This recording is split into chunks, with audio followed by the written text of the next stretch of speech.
ബാംഗ്ലൂരിൽ മരിച്ച നിലയിൽ കണ്ടെത്തിയ നഴ്സിംഗ് വിദ്യാർത്ഥിയുടെ മൃതദേഹം ഇന്ന് നാട്ടിലെത്തിക്കും. ബംഗളൂരുവിലെ BTL സ്കൂൾ ഓഫ് നഴ്സിംഗിലെ 2ാം വർഷ BSc നഴ്സിംഗ് വിദ്യാർത്ഥിയായിരുന്ന ആദിത്യനെയാണ് ഹോസ്റ്റൽ മുറിയിൽ തൂങ്ങി മരിച്ച നിലയിൽ കണ്ടെത്തിയത്. ആദിത്യന്റെ മരണത്തിൽ ദുരൂഹതയുണ്ടെന്ന് ആരോപിച്ച് കുടുംബം പോലീസിൽ പരാതി നൽകിയിരുന്നു. ഇപ്പോൾ സാന്ത്വന സാജു ആദിത്യന്റെ വീട്ടിൽ നിന്ന് നമുക്കൊപ്പം ചേരുകയാണ്. സാന്ത്വനായി ഉന്നത വിദ്യാഭ്യാസ സ്ഥാപനങ്ങളിൽ വിദ്യാർത്ഥികൾ അനുഭവിക്കുന്ന കടുത്ത മാനസിക സമ്മർദ്ദം, അതേ തുടർന്ന് ആത്മഹത്യ ചെയ്യേണ്ടി വരുന്ന വിദ്യാർത്ഥികൾ, നിതിൻ രാജിന്റെ മരണത്തിന്റെ ഒരു വേദനയിൽ നിന്ന് നമ്മൾ ആരും മുക്തരായിട്ടില്ല. അപ്പോഴാണിത് അടുത്ത ഇരയായി ആദിത്യൻ. വീട്ടുകാർക്ക് ഒരുപാട് സംശയങ്ങളുണ്ട്. അവരെന്താണ് പറയുന്നത്? എപ്പോഴാണ് ആദിത്യന്റെ മൃതശരീരം വീട്ടിലേക്ക് എത്തിക്കുക?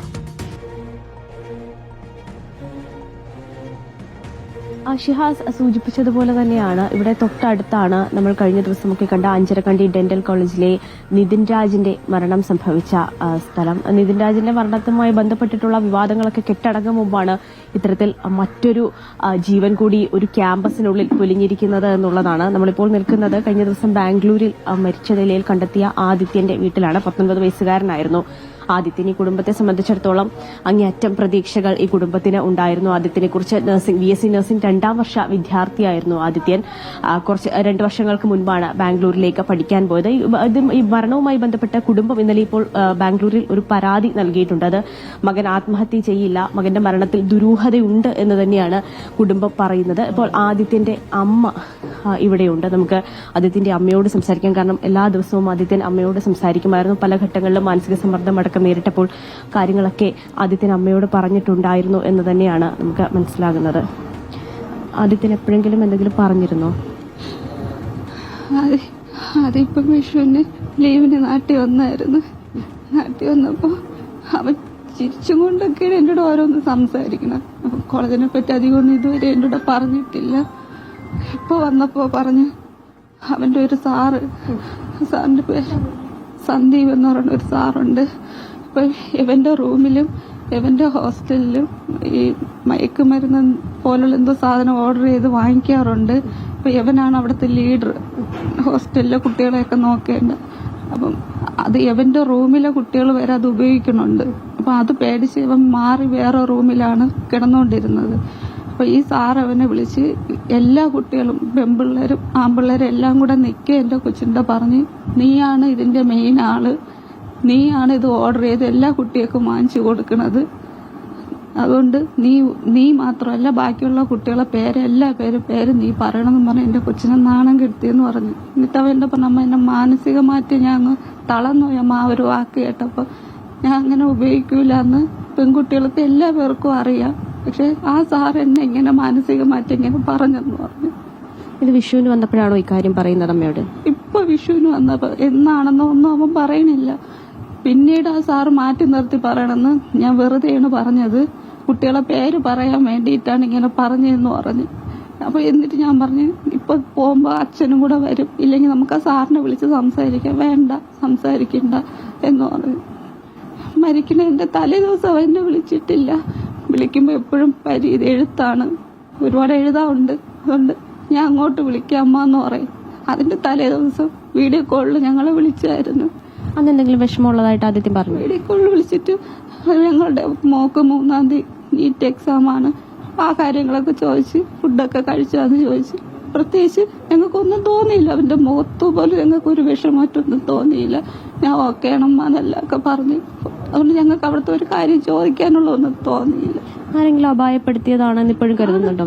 കാരണം എന്റെ കൊച്ച് കോളേജിൽ പോകാൻ വേണ്ടി ഹോസ്റ്റലിൽ നിന്ന് ഇറങ്ങിയതാണ്. ഇവരെ ഹോസ്റ്റൽ എന്ന് പറഞ്ഞാൽ ഞങ്ങൾ അഡ്മിഷൻ എടുക്കാൻ ചെന്നപ്പോൾ പറഞ്ഞെന്ന് വെച്ചാൽ ഹോസ്റ്റലിൽ ആണിനും പെണ്ണിനും അകത്താണ്, പെൺകുട്ടികൾക്ക് താഴെ ആൺകുട്ടികൾക്ക് വന്നു കയറുന്ന സൈഡിലാണ് ഹോസ്റ്റൽ എന്ന് പറഞ്ഞു. പക്ഷെ ഞങ്ങൾ അഡ്മിഷനാക്കി മോനെ അവിടെ ആക്കുന്ന സമയത്ത് പറഞ്ഞ് പുറത്താണ്, ഇവിടെ പണി നടക്കുന്നതുകൊണ്ട് ഹോസ്റ്റലിൽ ആൺകുട്ടികൾക്ക് താൽക്കാലികമായിട്ട് പുറത്താണെന്നാണ് പറഞ്ഞത്. പിന്നെ അത് പറഞ്ഞ് അത് അവർക്കായിട്ടുള്ള ഹോസ്റ്റലാണ്, ഇനി അകത്തോട്ട് ആക്കൂല എന്ന് പറഞ്ഞു. ഞാൻ എന്റെ കൊച്ച് യൂണിഫോം എല്ലാം ഇട്ട് കൂട്ടുകാർമാർക്കൊപ്പം ഇറങ്ങിയതാണ് പഠിക്കാൻ. ആ ഇറങ്ങിയ കൊച്ച് അവന്റെ കൂട്ടുകാരന്റെ പറഞ്ഞ്, ഞാൻ ഇപ്പൊ പറഞ്ഞില്ല നീ വെക്കുമെന്ന് പറഞ്ഞ് ഇവ തിരിച്ച് ഹോസ്റ്റലിൽ കയറിയെന്ന്. പക്ഷെ അതുവരെ അവനില്ലെങ്കിൽ എന്തെങ്കിലും വിഷമം ഉണ്ടെങ്കിൽ ഞങ്ങളെ വിളിക്കണ്ടേ. അപ്പൊ ഈ സാർ അവനെ നിരന്തരം പീഡിപ്പിച്ചുകൊണ്ടിരുന്നായിരിക്കും.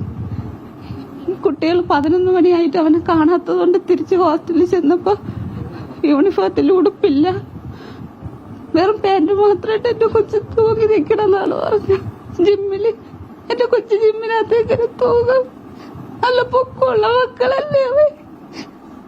എന്നിട്ട് 11 മണിക്ക് അവരെ കണ്ടിട്ട് ഞാൻ ജോലിക്ക് നിന്നെടുത്ത് 12:30 ആയപ്പോഴാണ് എന്നെ വിളിച്ച് പറയണം.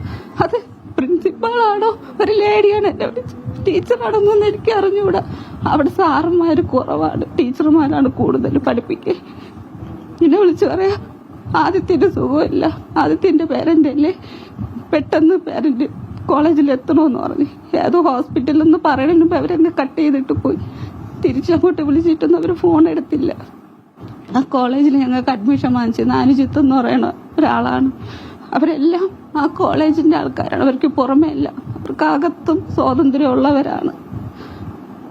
അയാളെ വിളിച്ചപ്പോൾ അയാൾ എന്നോട് പറയാണ്, എനിക്ക് ഈ കാര്യങ്ങളെന്ന് പറഞ്ഞാൽ ഞാൻ കോളേജിലില്ല, ഞാൻ വേറൊരാളെ നമ്പർ തരാമെന്നും പറഞ്ഞ് അയാൾ ഫോൺ കട്ട് ചെയ്ത്. എന്റെ കൊച്ചിന് എന്താണെന്നൊന്നും പറയണില്ല.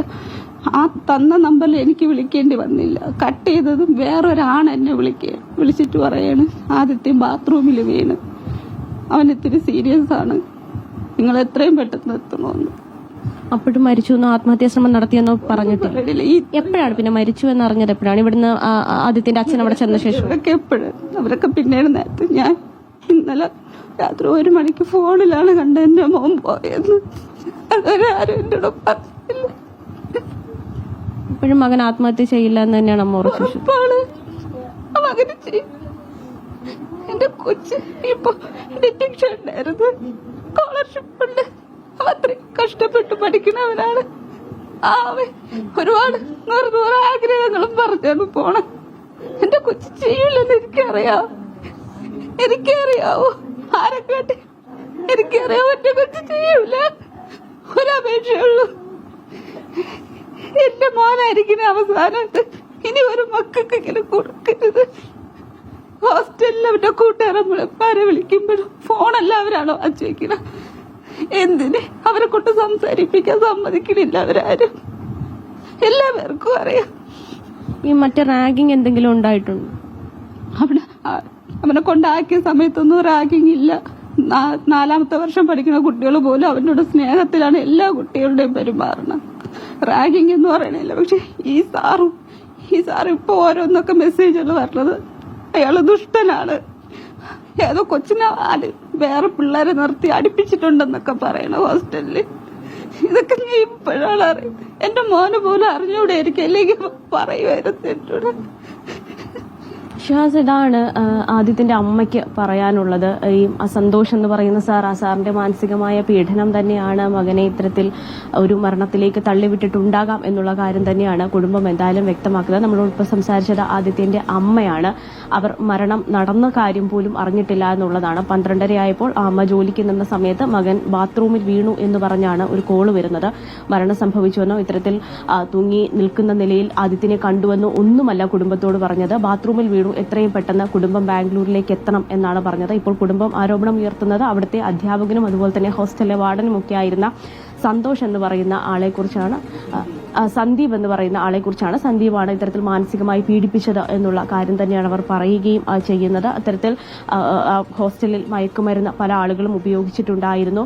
അത് അത്തരത്തിലുള്ള കാര്യങ്ങൾ ആദ്യത്തെ ആ ഹോസ്റ്റലിലെ ഒരു ലീഡറിന്റെ പോലെ ലീഡർ ആയിരുന്നു എന്നാണ് പറയുന്നത്. ആ കാര്യങ്ങളൊക്കെ തന്നെയും കണ്ടെത്തി നൽകണം, ആരാണ് അവിടെ ഇത്തരത്തിൽ ഈ മയക്കുമരുന്ന് ഉപയോഗിക്കുന്നത് എന്നടക്കമുള്ള കാര്യങ്ങൾ കണ്ടെത്തി നൽകണം എന്ന് പറഞ്ഞ് ഈ സാർ ആദിത്യനെ മാനസികമായി പീഡിപ്പിക്കുന്നുണ്ടായിരുന്നു. അത് മാത്രവുമല്ല, ആദിത്യനാണ് ഈ മയക്കുമരുന്ന് എല്ലാവർക്കും കൊടുക്കുന്നത് എന്ന് മറ്റു വിദ്യാർത്ഥികളുടെ മുന്നിൽ വെച്ച് ആക്ഷേപിക്കുന്ന തരത്തിലേക്കടക്കം കാര്യങ്ങളെത്തി. പിന്നീട് ഈ സാർ ആദിത്യനെ മാത്രം മാറ്റി നിർത്തി ആരാണ് മയക്കുമരുന്ന് ഉപയോഗിക്കുന്നത് എന്ന് ആദിത്യൻ കണ്ടെത്തി നൽകാൻ വേണ്ടിയാണ് അങ്ങനെ പറഞ്ഞത് എന്ന് പറയുന്ന ഒരു സാഹചര്യം ഉണ്ടായിരുന്നു എന്നാണ്. അത് കഴിഞ്ഞ വിഷുവിന് വീട്ടിൽ വന്നപ്പോൾ ആദിത്യൻ അമ്മയോട് പറഞ്ഞു. ആദിത്യൻ തന്റെ മകൻ ആത്മഹത്യ ചെയ്യില്ല എന്ന അമ്മ ഉറച്ചു വിശ്വസിക്കുന്നുണ്ട്. പൊട്ടിക്കരഞ്ഞുകൊണ്ടാണ് ഇപ്പോൾ നമ്മളോട് സംസാരിച്ചത്. ഒരു അധ്യാപകനോടൊപ്പം ഹോസ്റ്റൽ വാർഡൻ കൂടിയായിട്ടുള്ള സന്ദീപ് എന്ന് പറയുന്ന വ്യക്തിക്ക് ആദിത്യന്റെ മരണത്തിൽ കൃത്യമായ പങ്കുണ്ടെന്ന് ആ കുടുംബം ഉറച്ച് വിശ്വസിക്കുകയും ചെയ്യുന്നുണ്ട്. തൊട്ടുമുമ്പ് വീട്ടിലേക്ക് ഫോൺ വിളിച്ചപ്പോൾ പോലും സന്തോഷത്തോടു കൂടിയാണ് ആദിത്യൻ സംസാരിച്ചത്. പിന്നീട് തന്റെ മകനെ എന്താണ് പറ്റിയത്, കൃത്യമായ അന്വേഷണം വേണമെന്നാണ് കുടുംബം ആവശ്യപ്പെടുന്നത്.